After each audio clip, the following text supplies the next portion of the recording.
What's up, everybody, and welcome to Studio Day Heffrey. As the Cowboys season is over, let's autopsy this thing. Well, we'll have plenty of time for that later, but let's actually start with why Jerry Jones, he's got to fire Jason Garrett, and he's got to do it today. The reason that needs to happen, and I would think we're going to hear that it's happened after they meet today, is because if you don't, you're hurting everybody. So Jerry Jones right now knows that Jason Garrett's not going to be back as head coach. He knows that. I saw Jane Slater saying that the contract runs through January 14th. So Jerry loves Jason, right? Wants to be his buddy. They're pals. Heck, they're almost family. So, you don't want to fire the guy. You want to let the contract run out. Except that doesn't actually help anybody. That hurts everybody. Because if it really is a January 14th thing, you've still got over 2 weeks until that happens, and you're going to wait 2 weeks while other teams are firing coaches and looking for new head coaches, and you've probably got your list of guys that you would like to be your next head coach. Go get them! And if you really like Jason Garrett, well, guess what? He doesn't have a chance to go get a new job if he's sitting under contract for 2 weeks. So I know that Jerry would love for this thing to just peacefully run out. And he could say, well, we didn't bring him back. We're not going to renew it.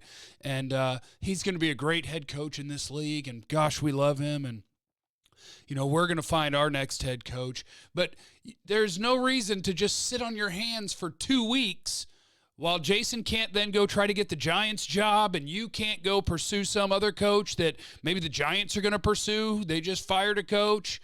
Washington, it looks like it's going to be Ron Rivera, but there's going to be job openings that people are going to be trying to fill while you're twiddling your thumbs. No, we're going to hear that Garrett's gone today. It's going to happen. Jerry made it all the way to the end of the contract, but he won't be able to make it the last 2 weeks because it just doesn't make sense. Okay, now let's move on here as we autopsy this thing, because the good news is I like the draft. Cowboys are going to pick 17th in the first round. You want the good news about when they pick 17th in the first round? The good news is they are a lot better. I heard Brian Broaddus mention this on 105.3 The Fan earlier. The Cowboys have done a much better job drafting. Think about their first-round picks. Tyron Smith, that was a first-round grade. Zach Martin, first-round grade. Leighton Vander Esch, I know his neck might be jacked up right now, but first-round grade. When they have a guy on the board that's an actual first-round grade and they pick him, those first-round picks go really, really well.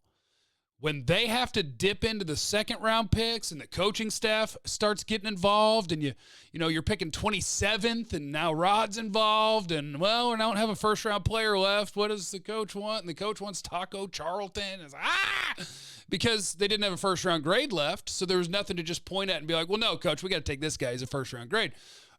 So they're good.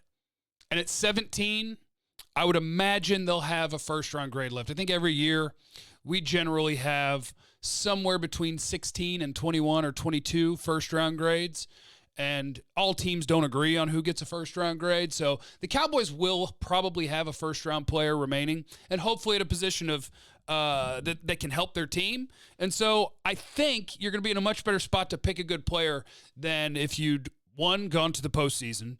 Two, definitely if you'd won a home game in the postseason and were picking 25th. That puts you right back in taco territory. That's dangerous territory. So names to know early in this process from Dane Brugler this morning on Twitter at DP Brugler.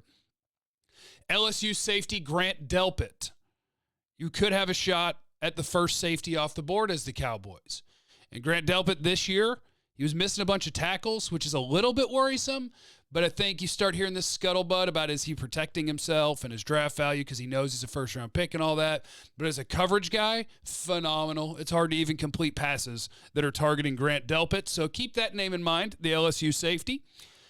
Cornerback Shaun Wade from Ohio State, who I don't know if you guys watched the semifinal game, but they were up 16-0 when Shaun Wade hit Joe Burrow, and it would have been fourth down, and Ohio State was about to get the ball back up 16-0, but he got called for targeting when he hit Burrow, got ejected, and they lost that game. So Shaun Wade might be an important part of that defense at Ohio State. And defensive tackle Javon Kinlaw, he is South Carolina. And I haven't gotten into the tape yet, but I know that he is a capable pass rusher and that he's a 300-pounder. So at defensive tackle, that makes all the sense in the world. So there you go. You've got the first 3 names. Now, of course, as the receiver whisperer of the fan, I'm also going to throw in if Jerry Jeudy or CeeDee Lamb is available, let's go. I will pick them. I'm here to score all the points. Listen, if the defense isn't going to be good, score 40. Let's go score 40. All right, keep it locked. We're back on the radio today at 2 o'clock. Subscribe to the YouTube page. Hit me up in the comments here with either the head coach that you want to be the next coach of the Cowboys or the player you want picked in the first round for the Cowboys. Give me some scouting assignments, the players you need watched. Appreciate you guys, and we'll see you later on here on 105.3 The Fan and on the YouTube page. Get subscribed to that, 1053thefan.com, and a wink for you.